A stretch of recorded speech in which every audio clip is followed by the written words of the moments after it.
Have you ever scolded a colleague and later felt unsure about whether it was justified? In modern workplaces, the line between appropriate leadership and harassment has become increasingly difficult to define. Today we're exploring the gray area between guidance and power harassment based on the book That Power Harassment by attorney Koji Umezawa. With real-life examples and clear explanations, it helps us reflect on our actions. The book features 85 workplace case studies and tackles 33 common scenarios where people wonder, was this guidance or harassment?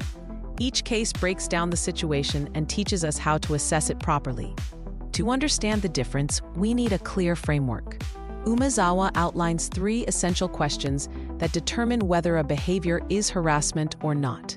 1. Is the behavior related to work tasks? 2. Is it necessary for performing those tasks? 3. Is it reasonable and socially acceptable in tone and delivery? If you shout at an employee for going home early, even though they finished their work, that's likely not proper guidance, especially if you bring up unrelated topics like their personal life. That crosses a line.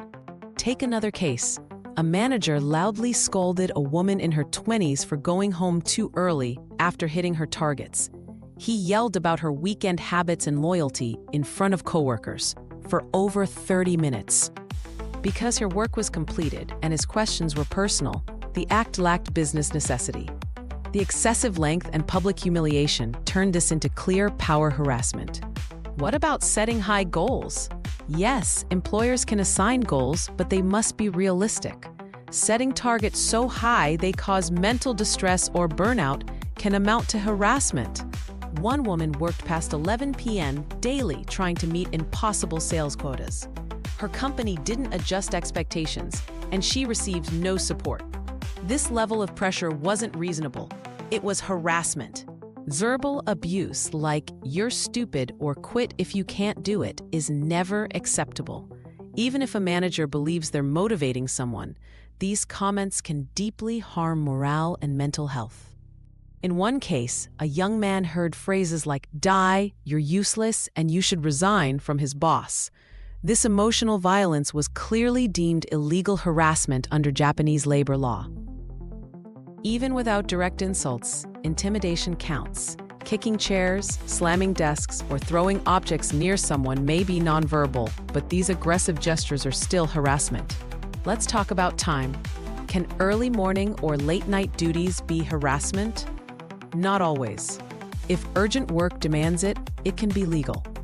But if it becomes routine and excessive, it crosses the line.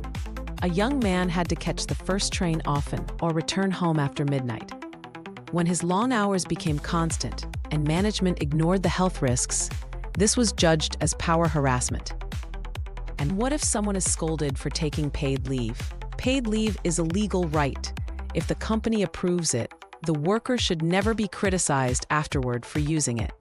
One worker took time off after New Year's, using weekends to extend it. Even though his absence caused no issues, he and his approving manager were scolded. This kind of punishment can legally be harassment.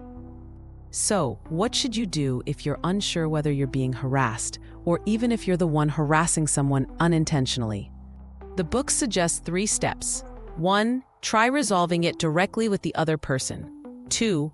Ask your company to help mediate. 3.